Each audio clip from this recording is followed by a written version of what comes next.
নির্ধারিত হয়েছে, ক্ষমতার রাজনীতিতে জনগণের লাভ কোথায়, এই বিষয়ে আজ আমরা আলোচনা করব। প্রথমে সারোয়ার তুষার ভাই, আমি আপনার কাছে একটু আসতে চাই, জুলাই সনদ নিয়ে একটু প্রশ্ন করতে চাই। আপনাদের তো একটা সময় দাবি ছিল জুলাই সনদ, তারপরে বৃহস্পতিবার আপনারা 3 দাবিতে সংবাদ সম্মেলন করলেন, জুলাই সনদে সই করলেন না, আবার জুলাই সনদ ছাড়া নির্বাচন নয়, এমন একটা কথাও আপনারা আগে বলেছিলেন। এসব কিছু নির্বাচন পেছানোর কৌশল কিনা আপনাদের একটু জানতে চাই। আপনাকে ধন্যবাদ। এই প্রশ্নটা একটা ক্লিশে প্রশ্ন হয়ে গেছে, কারণ এটা প্রচুর শোনা গেছে এই হলে নির্বাচন, কিছু একটা দাবি করলে এটা নির্বাচন পেছানোর ষড়যন্ত্র। কিন্তু এইভাবে জিনিসগুলোকে দেখা ঠিক না। প্রত্যেকটা দলের একটা রাজনৈতিক আন্ডারস্ট্যান্ডিং থাকে, রাজনৈতিক বোঝাপড়া থাকে, সেখান থেকে সে তার দাবি, কৌশল, নীতি সেসব ঠিক করে। জুলাই সনদের ব্যাপারে আমরা কনসিস্টেন্টলি, এমনকি এনসিপি গঠিত হওয়ার আগে থেকে, যখন জাতীয় নাগরিক কমিটি ছিল তখন থেকে আমরা, যখন কমিশনগুলো আলাদা আলাদাভাবে কাজ করছে তখন থেকে তাদের সাথে আমাদের সিরিয়াস এনগেজমেন্ট আছে। এবং এই যখন জাতীয় ঐক্যমত্য কমিশন কাজ করলো গত জুন থেকে, তখন থেকে আমরা এখানে সিরিয়াস ইনপুট দিয়েছি যে বাংলাদেশ রাষ্ট্রের আমরা আমাদের ভাষা অনুযায়ী যে মৌলিক সংস্কার, এই মৌলিক সংস্কারের জন্য যেগুলো যেগুলো ম্যান্ডেটরি তার একটা রূপরেখা কিন্তু আমরা দিয়েছি এই কমিশনের কাছে, এবং সেগুলো নিয়ে আলাপ আলোচনা হয়েছে। শেষ পর্যন্ত এসে একটা জায়গায় এসে জুলাই সনদ হলো এই কিছুদিন আগে। তারপরে ধাপের আলাপটা ছিল যে জুলাই সনদ বাস্তবায়ন কীভাবে হবে। কারণ হচ্ছে দেখবেন, আমরা বলেছি যে এটা স্রেফ একটা রাজনৈতিক সমঝোতার দলিল না, মানে এটা শুধুমাত্র রাজনৈতিক সমঝোতার দলিল কিংবা কতিপয় রাজনৈতিক দলের একটা কমিটমেন্ট, আমরা ব্যাপারটাকে ওখানে দেখি না। আমরা এটাকে দেখি যে এটা বাংলাদেশের শাসনতান্ত্রিক পরিবর্তন কিংবা শাসনতান্ত্রিক গণতন্ত্রায়নের জন্য জরুরি একটা ডকুমেন্ট। সেইটা হতে হবে রাজনৈতিক সমঝোতার ভিত্তিতে অবশ্যই, কিন্তু এটা শুধুমাত্র রাজনৈতিক সমঝোতার দলিল না। ফলে এটার আইনি ভিত্তি তৈরি করতে হবে। আমরা কনসিস্টেন্টলি লাগাতারভাবে পুরো কমিশনের সময়ে এই একটা দিকেই জোর দিয়েছে যে জুলাই সনদের আইনি ভিত্তি দিতে হবে। আপনি জানেন ইতিমধ্যে এই ডকুমেন্টটা অনেক কম্প্রোমাইজ ডকুমেন্ট, মানে অনেক মূল বিষয় বড় রাজনৈতিক দলের বাধার কারণে হয় নাই বা সেটা বাদ পড়েছে, নোট অফ ডিসেন্টে গেছে। কিন্তু তবুও আমরা বলেছিলাম মানে দেশের মানুষের স্বার্থে যে এটার বাস্তবায়ন পদ্ধতিটা লক করতে হবে, এ ব্যাপারে কোনো ফাঁক রাখা যাবে না। কিন্তু আমরা যেটা দেখতে পেলাম যে এই যে ধরেন গতকালকে যেটা আপনার সিগনেচার হলো, আপনি একটা জিনিস খেয়াল করেন, অগাস্টে জুলাই সনদ প্রণীত হয়ে গেছে ঐক্যমত্যের ভিত্তিতে। তাহলে স্বাক্ষর করা আর না করার মধ্যে পার্থক্য কী? যদি আপনি আইনি ভিত্তি না দেন, একটা জিনিসের পার্থক্য থাকতে পারে যদি আপনি আইনি ভিত্তি দেন। যদি আইনি ভিত্তি না দেন তাহলে কিন্তু যেহেতু এটা আগেই ঐক্যমত হয়ে গেছে, তাহলে তো হয়ে গেছে, আমরা তো ঐক্যমতের অংশ। এখন শুধু সাইন করার ব্যাপার, সাইন করাটা একটা আনুষ্ঠানিক ব্যাপার। তো আমরা বলেছি এই সাইনটা আমরা করব যদি সেখানে এই বাস্তবায়ন পদ্ধতির কথাটা উল্লেখ থাকে। কিন্তু এবং বাস্তবায়ন পদ্ধতির উল্লেখ তো আমরা নতুন কোনো দাবি চাপাই দিই নেই। বাস্তবায়ন পদ্ধতির কথাটা ওই কমিশনের আলোচনাতেই আপনার ঐক্যমত্য হয়েছে যে একটা জুলাই সনদ আদেশ দেওয়া হবে, তারপরে গণভোট হবে, তারপরে আগামী সংসদকে দ্বৈত ক্ষমতা দেওয়া হবে, অর্থাৎ তার কিছু সময়ের জন্য সংবিধানে পরিবর্তন করার এখতিয়ারও থাকবে। এই রোডম্যাপটা তো আলোচনা করে ঐক্যমত্যে এসেছে। তাহলে এটা কেন আপনি এখানে উল্লেখ থাকবেন? উল্লেখ না থাকাটা একটা বড় সন্দেহের কারণ। এবং আপনি দেখবেন যে আমাদের দাবির মুখে কমিশন থেকে বলা হলো যে এখনও টেক্সট সংশোধনের সময় নাই বা সুযোগ নাই। ওকে, ভালো কথা। এখন গতকালকে কী ঘটলো? গতকালকে যখন জুলাই যোদ্ধা নামে অনেকে, তার মধ্যে অনেক শহীদ পরিবারের সদস্যরাও আছেন, মানে শহীদদের পরিবারের সদস্যরাও আছেন, তারা গেলেন ওই দক্ষিণ প্লাজায় এবং গিয়ে যখন একটা বিক্ষোভ করলেন, তখন কমিশন তাৎক্ষণিকভাবে 5 নম্বর দফা অঙ্গীকার সংশোধন করে। তাই এটা আপনি কীভাবে সংশোধন করলেন?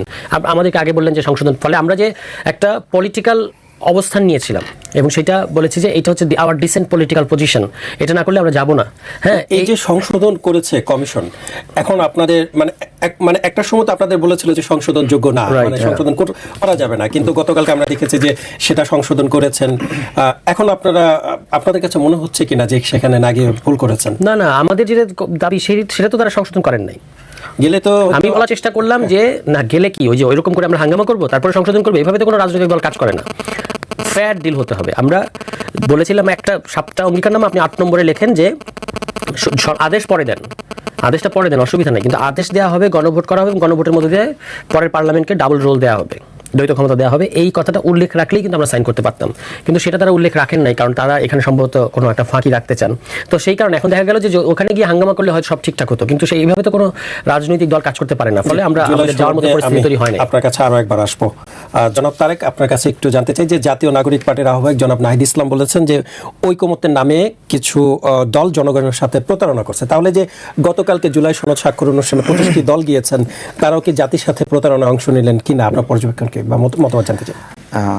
এখানে 33টি দলের মধ্যে যদি এনসিপি বাদ থাকে তাহলে তাদের হিসেবে বাকি সবগুলো দলই প্রতারণা করেছে।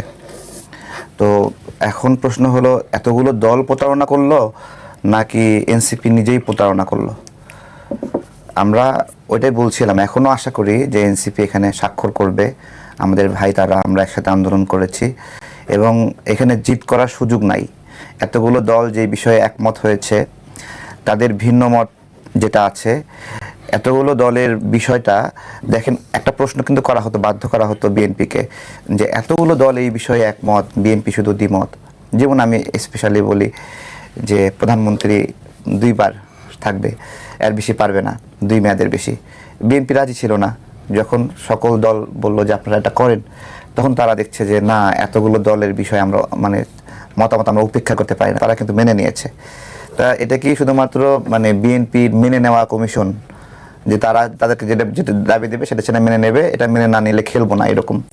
তো এই জিতটা শেখ হাসিনা করতো, শেখ হাসিনা এই জিতটা করতো এবং জিদে জিদে পুরা দেশ ছারখার হয়ে গেছে। এখন সেই জিদ আমাদের এনসিপির উপর ভর করছে। এবং দেখেন, আমাদের এই জুলাই সনদে আমরা কি কি বিষয়ে জাতির জন্য সুখবর আছে। 2 বছর মেয়াদ, এই মানে প্রধানমন্ত্রীর মেয়াদ, এর বেশি হবে না। প্রধান বিচারপতি নিয়োগ, এটা তো আগে সরকারিভাবে প্রধানমন্ত্রী আর রাষ্ট্রপতি মিলে একটা সরকারি দল করতো, সেখানে এখানে বিরোধীদের পার্টিসিপেশন থাকবে। নির্বাচন কমিশন নিয়োগ এবং স্বাধীন পুলিশ কমিশন, যেটা আমরা দেখতাম কি যে রাজনৈতিক দলগুলো পুলিশকে ব্যাপকভাবে ব্যবহার করত, সেটা স্পেশালি শুধুমাত্র আওয়ামী লীগ না, আওয়ামী লীগ, বিএনপি, এরশাদ সহ যারাই যখন ক্ষমতায় ছিল, সেই শেখ মুজিবুর রহমান থেকে শুরু করে সবাই পুলিশকে দলীয় কাজে ব্যবহার করছে। আমরা কিন্তু এইখানে এই স্বাধীন পুলিশ কমিশনের মাধ্যমে সেখান থেকে একটা মুক্তির পথ পাচ্ছে আর কি। তো এরকমভাবে জুলাই সনদের অনেক স্ট্রেংথ আছে, এগুলোর অংশীদার এনসিপি, জামাত, বিএনপি সবাই মিলেই কিছু কিছু নোট অফ ডিসেন্ট। আসলে কি নোট অফ ডিসেন্ট হলো, আপনার এই বিষয়টা আমি মানে আপনি দিলেন, আমরা এটাকে একবারে আপত্তি করছি না, কিন্তু এটার বাস্তবায়ন প্রক্রিয়া বা এটার সাথে একটা শর্ত জোড়াই দিচ্ছে, এটা এরকম করেন, এটা কিন্তু নোট অফ ডিসেন্ট। হ্যাঁ, তো এই নোট অফ ডিসেন্টগুলো অনেক বড় বাধা এরকমটাও না। তো যাই হোক, এখানে অনেকগুলো বিষয় সামনে আসছে। তার মধ্যে প্রধান সমস্যা হলো যে জায়গাতে ছকটা আঁকা হয়েছিল গণভোটকে কেন্দ্র করে, যে এই গণভোটটা এরকমভাবে ছুড়ায় দেওয়া হবে যে এখানে পিআরের অপশন আছে, এখানে আরও বেশ কিছু মানে ডিসিশনাল জায়গা আছে যেগুলোতে বিএনপি একরকম, জামাত একরকম বা এনসিপি একরকম। তাহলে গণভোটটা যদি এরকম হয়, বিএনপি জামাতের ভিন্ন মতের উপরে হয়, তাহলে তো এই গণভোটে বিএনপি একদিকে প্রচারণা করবে, জামাত একদিকে প্রচারণা করবে, এনসিপি একদিকে প্রচারণা করবে।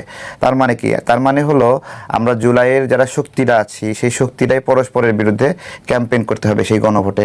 অথচ আমাদের গণভোটের ক্যাম্পেইন